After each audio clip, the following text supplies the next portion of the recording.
guys, Harry here from TechPlanet30.com. Thanks very much for joining us. Just before I go into the topic of this video, I want to give you a rundown what's happening on TechPlanet30 and also what's happening here on iHarrison30, my YouTube channel.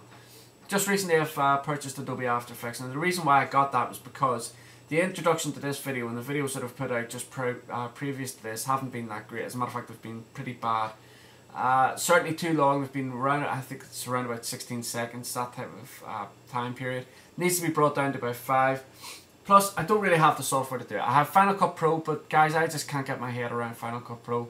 So I've now tried Adobe After Effects. So if any of you guys out there know how to use Adobe After Effects quite well in terms of doing introductions, I would really appreciate any help, tips, advice, anything like that you can drop my way. And depending on what type of advice that you can drop, I will obviously pay for your services. Also coming up, we've got an Amazon Kindle unboxing, and which will follow a review. Just recently I've done an Apple TV unboxing, and I'll also be doing a review for that as well. So that's coming up as well. I just started a project about a week and a half ago. That's not going to come into fruition until around about Christmas time, possibly after Christmas. So more on that as the videos go on. But I'm really excited about this new project that I've got into, and I hope that when the end product eventually comes out, that you guys will be excited about it also. Now, just a side note, I've been studying now for the Mac OS X Essentials 10.6 for about a month and a half, couple of months now. I bought the book about 5 months ago, but I really need to pull my finger out of my ass and get on with ordering the exam, paying for the exam, and sitting it, because obviously when Lion comes out, this exam is going to be pretty much obsolete. So that's kind of the sequence of events that's happening at the minute. That's the type of thing that's going to be featuring in my videos in the next week or so, and obviously I'll be dropping other videos in there as well. Now, what I want to talk to you today about is game consoles. Now, obviously the three big players on the game console market at the minute are Microsoft with the Xbox 360, Nintendo with the Wii, and Sony with the PlayStation. All three of them have entered into the motion games platform or format, whatever you want to call it. Obviously the Wii was the first one, then Sony came out with the Move, and then Microsoft came out with the Kinect. Now, the Kinect has got a lot of mixed reviews. Recently there's been rumours about the Kinect being brought into the business environment and being able to use in that environment as well. So I personally think that there's going to be a lot more things coming out useful that the Kinect can be used for. I know there's a lot of different things that people are not very happy about, like the distance that you've got to be stood away from it, that type of thing, security, loads of other things. But I think that it's very early days for the Kinect. Now, on top of that gaming console market, there's the handheld market. You've got the Nintendo DS and DSi. Nintendo's very much king of the hill there. They're coming out. It's supposed to be coming out with a 3D version of the DSi. Then PlayStation have their PSP and PSP Go now. From what I can gather, I have a PSP myself, but I didn't get the Go. From what I can gather, it hasn't done that great. And on a slightly different level, on the handheld systems, Apple have come into the market now, certainly with the iPad and the iPhone and the iPod Touch. A lot of the games that were out on the iPhone were able to be incorporated into the iPad on an HD format. Some of the driving games or flight sim games are pretty much excellent. And some people say that they're better than what you would find on the Nintendo DSi or the PSP. Others not so keen to go down that route. But it then begs the question, if Apple can pull this off on a handheld level like on the iPad or the iPhone, why couldn't they jump into the gaming market? So there's a lot of different things that you got to take into consideration. First of all, Apple have already went down this road with the Pippin. They released that out around about 1995. The dates I have are a little bit conflicting. I've got the 1st of September 1996 or 1995 when Apple released that in the USA. Now,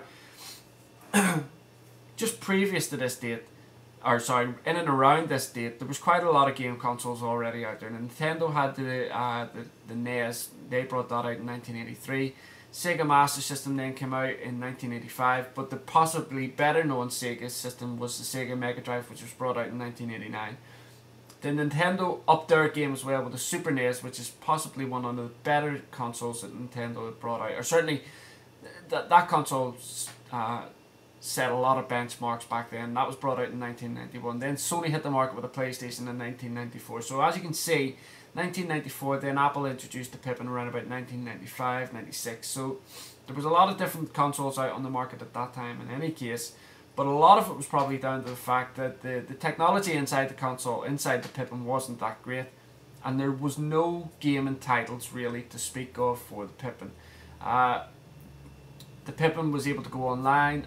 There was kind of like it had its own environment. There was a lot. It was aimed a lot at education as well, which a lot of people who were playing on the NES and the Sega Mega Drive and the PlayStation back then weren't interested in education. They only wanted games.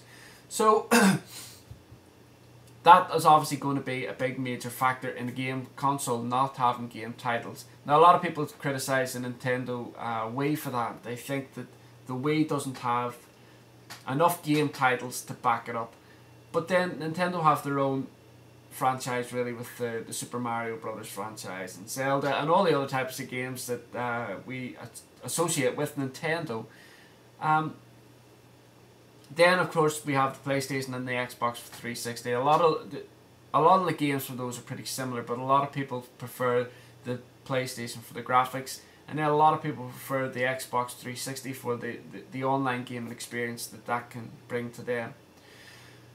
So what would happen if Apple came into the gaming market? Now a lot of people are already aggravated with Apple because they feel that when they moved into the iPod, the music sector of technology, and then they moved into the phone sector, and then they moved into the mobile sector with the iPad, that it detracted a lot of effort and a lot of work that was going into the iMacs, the Mac Pros, the MacBooks and MacBook Pros. And so people kind of lost faith in Apple for that.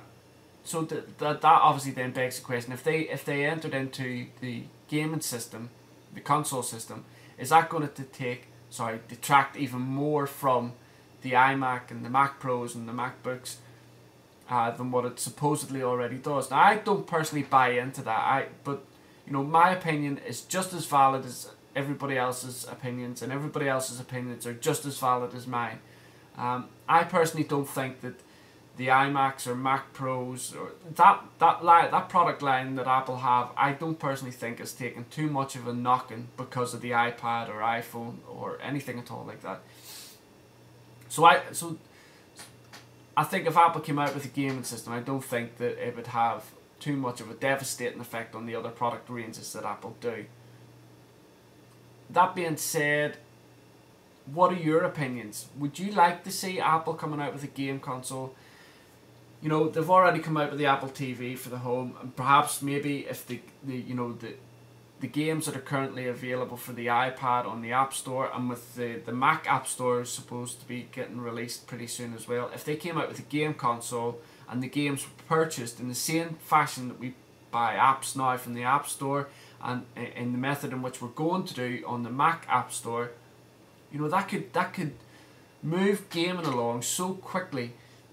You know, as it stands at the minute, you know, going buying CDs and cartridges and all the rest of the stuff that you got to buy for the PSP, those little cartridges or the CDs and stuff they got there. If there was an app store for games, it would make buying games so much easier, and then the trading system and stuff they got that could go hand in hand, which I think Apple are pretty good at doing.